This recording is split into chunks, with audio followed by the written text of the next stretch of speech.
Καλησπέρα φίλες και φίλοι.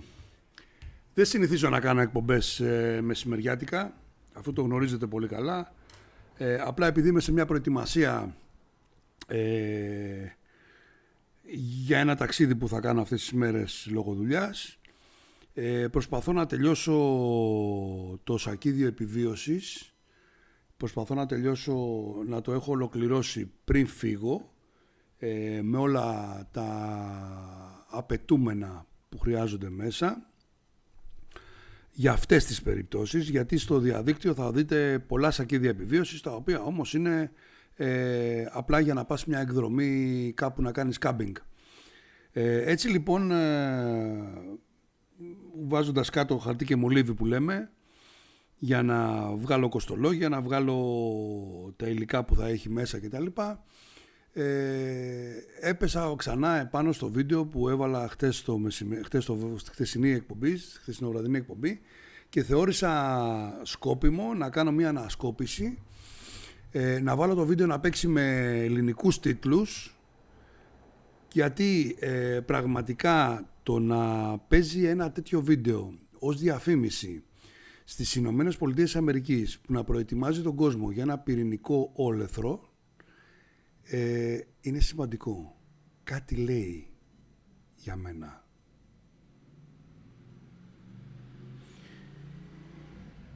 Αλίευσα λοιπόν το βίντεο από τις ειδήσεις του CNBC, το έβαλα στην αυτόματη μετάφραση που παρέχει το YouTube και νομίζω ότι θα πρέπει για 5-6 λεπτά που κρατάει το βίντεο αυτό να το δούμε μαζί, και δεν χρειάζεται να πω μετά το τέλος του βίντεο πολλά πράγματα.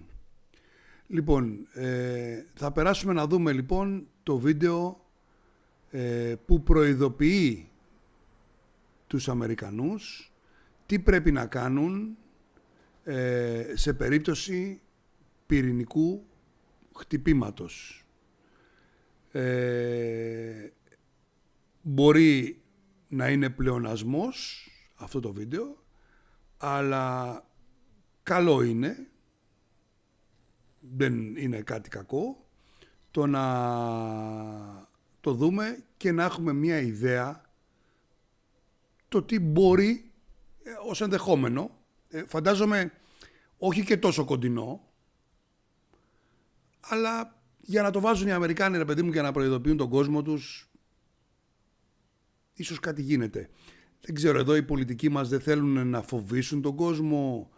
Δεν ξέρω, ειλικρινά δεν ξέρω ποια είναι η σωστή στρατηγική.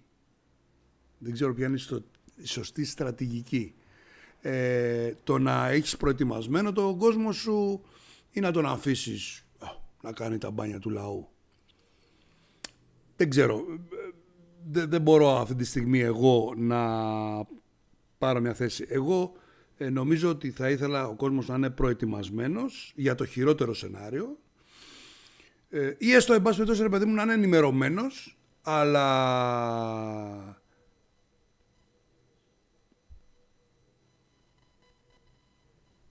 να συμβεί το καλύτερο. Καλύτερα να είσαι προετοιμασμένος για το χειρότερο και να σου έρθει το καλύτερο. Για το σακίδιο επιβίωσης, παιδιά, τελειώνω τώρα, αυτά κάνω.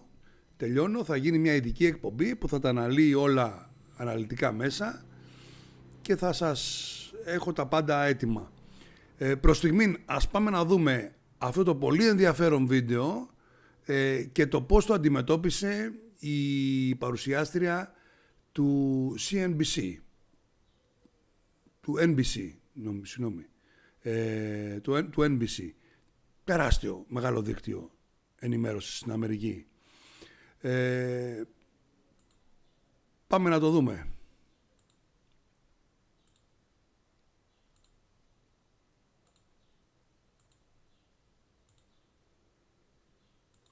Today, the New York City mayor is answering the question that a bunch of people are asking, which is, why are we getting warned about how to stay safe from a nuclear attack right now? Like, what? That's after this new PSA started airing, explaining how to do just that. Keep yourself safe from nukes. With Mayor Eric Adams saying, hey, don't freak out, no need to panic, but be prepared. The odds of a nuclear attack, pretty low. But city officials at the Office of Emergency Management want to make sure you know what to do to stay safe if it ever came to that. Pretty basic stuff. Go inside and stay there. But people are wondering what is up with the timing of this message. Isa Gutierrez explains. So there's been a nuclear attack. Don't ask me how or why. Just know that the big one has hit. New York City officials releasing a PSA on what to do in case of a nuclear attack. Their instructions: get inside, stay inside, and stay tuned. PSAs like this seem like a waste until something bad actually happens. And then they are potentially very valuable. But no need to evacuate just yet. In a statement, the New York City Department of Emergency Management saying that, quote, the likelihood of a nuclear weapon incident occurring in or near New York City is very low. There's no specific threat. We've received feedback that, not surprisingly, this scenario is something that people don't feel prepared for, and they ask us for advice. So, this was an effort to provide some straightforward advice around a difficult topic. Mayor Eric Adams adding that the move comes amid rising tensions in Ukraine. I'm a big believer in better safe than sorry. I take my hat off to OEM. This was right after the attacks in the Ukraine. Is a nuclear attack something you think about at all? Is that on your mind? I don't think about it that much just because it seems so far-fetched. Although the PSA targeted New Yorkers, it's a message some experts think could resonate with the nation overall. My sense is better education would be helpful. Just knowing some basic things like, again, stay inside. And no, staying in the car is not an option. You need to get into a building and move away from the windows. Do you feel prepared for a nuclear attack? No. Not by a long shot. I don't know what I would do. Maybe that doesn't sound very intelligent, but I really don't know what I would do. PSAs like these were common just a few decades ago. First, you duck, and then you cover. And they may become common with groups like the Bulletin of the Atomic Scientists, sounding the alarm. They manage the doomsday clock, designed to warn the world about man-made threats like nuclear war, amongst other issues. Recently, they set the clock for 100 seconds to midnight, saying in part, quote, Russia's invasion of Ukraine has brought this nightmare scenario to life, with Russian President Vladimir Putin threatening to elevate nuclear alert levels and even first use of nuclear weapons if NATO steps in to help Ukraine. This is what 100 seconds to midnight looks like. A nuclear attack is unfortunately a real part of our world, and I think the risk will only grow over time. Having said that, I don't think that people should allow concern about nuclear attack to dominate their everyday lives. Isa is joining us now. Can we please not have one more thing to freak out over? Do we see, please, New York City, do not give us one more thing to stress out about. I know that one of the people that you talked to said, hey, this is not just a message that could resonate with New Yorkers, but people all over the country, right? Yeah, absolutely, Hallie. And experts are saying that the U.S. as a whole really isn't prepared. And like you heard from those folks I spoke with today, they really don't know what to do in case of one of these emergencies. Columbia University's Center for Nuclear Studies in 2018 said the U.S. and its citizens is not prepared for any type of nuclear disaster and its aftermath. And you look at a lot of the emergency preparedness websites across the country for the different states, and many of them don't have information for this type of situation, telling people what to do or how to prepare.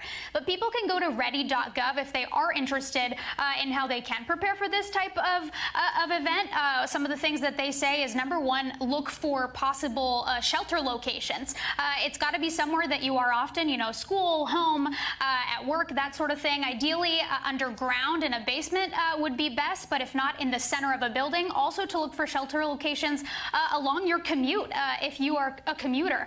They also say that you can build emergency supply kits, including bottled water, battery-powered radios, emergency medications, and that sort of thing if you are concerned. But again, like you heard from the mayor and from others, this is not something that is high risk right now by any means. We don't want to make it sound like that. It sounds like the city really just wanted to get ahead and make people feel more prepared if they are concerned. Isa Gutierrez, thank you for that. I will still put it on my things to worry about way later plate. Appreciate it. Thanks for watching our YouTube channel. Follow today's top stories and breaking news by downloading the NBC News app. Αυτό ήταν λοιπόν το βίντεο από το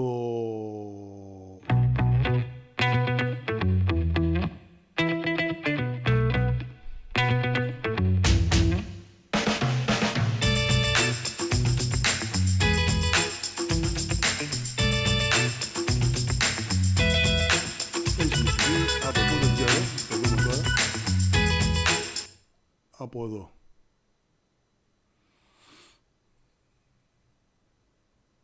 Εδώ είμαστε. Για να δούμε τι γίνεται.